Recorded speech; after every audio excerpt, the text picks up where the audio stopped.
Students in our area are taking their state tests right now, and for some, getting the results will be faster than ever. Here to discuss the changes to score report timelines, we have Dr. Ashley Stevens from Cabell County Schools. Great to see you. Good to see you. Hard to believe it's time for the end of the year state testing. It really is. This year has flown. I don't know if every year feels like this, but this feels new to me. It really does. So talk about what test and group of students will this change impact? So 3rd through 8th graders who take the West Virginia General Summative Assessment, you'll hear it called the GSA.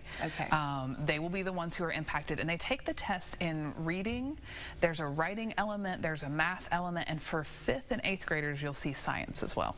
Okay, so a couple of different topics there. Talk about the score report changes that we should be aware of. So in the past, we would take the test around this time of year, so, you know, late March, early April sort of thing. Nope, late April, early May. Anyway, they would take the test and they'd be ready, and then we would have to wait until like September to get the results. So by that point, it's a little bit cold, it's not quite as actionable, but now, and I'm so excited, within about 24 hours of each test, so they have different tests that they take, families will be able to access their scores through the online parent portal. That is so you don't have to wait. Amazing, because it always seemed like when it came out in the fall, you're like, when did you take this? Right, what parts do we need to act on? Yeah. Okay, so families need to be aware that they'll get these results sooner now. How do they find them? So there is a parent code. There's like a special specific code for each child, and it is emailed to the child's school address. So that way it doesn't, go someplace that, we can't control the safety of it. And families can go check that. It's different in every district, but here in Cabell, it went out on April the 7th, so sometime around in there. And then they go to this website, and we'll have links as well. They put in the code and some information about their child, and then it will pull up their score reports. So what all will families be able to see on this score report? This is what's so cool. So it tells you how your child scored in each of the exams. It also takes that and compares it to different things. So if they've taken the test before, it shows how they compare to that. It is measured based on how they're doing on grade level standards in the grade that they're in right now. So if they're in 3rd grade, how well did they perform against the expectations of what a 3rd grader should know? It will also compare them to their school peers, to the other peers in the district, and statewide. And so it kind of just shows like where you are in space and time, and based on the other students who are around you. Okay, will it be very difficult to figure all this out? Do parents need any special decoding skills? There is a parent guide. Once you have read through it, it makes a lot of sense, but the first time there's just a lot of information.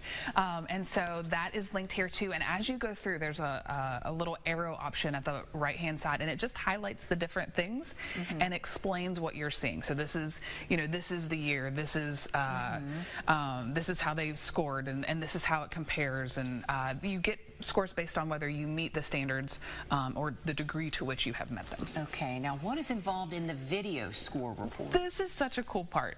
So this is some like really cool science that I don't understand how you would make this, but for every student in West Virginia who's taking this test, there are customized video score reports about how they've done.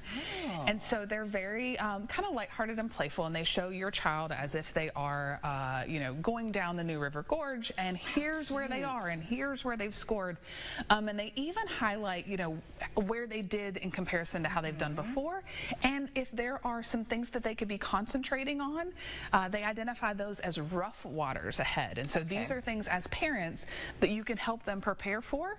And they even challenge you to kind of pause the video right there, take a screenshot so you know what you're looking at in terms of ways you can help your child to prepare for the next time.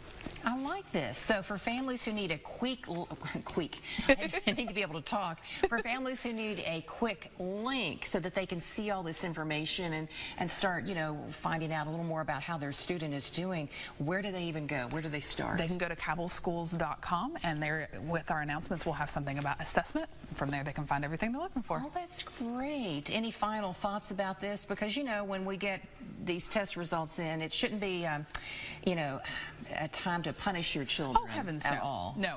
Wherever they are is where they are. And they showcase that to the best of their ability, we hope. And so just having a conversation about, like, here's how much you've grown, and here are the areas that we still have to grow. If you notice kind of in the graphics, they never show anybody, like, as completion. Right. none of us are, Yes. going to crush everything we're expected to know at any stage of life. So just where are they and what can you do to support them? Definitely use it as a chance to kind of celebrate their learning rather than a got you for the learning that they have just not made it to yet. I like that. Think of it as a celebration of where they are with their learning. Absolutely. All right. Dr. Stevens, thanks so much for stopping by. Yes, thank you for having me.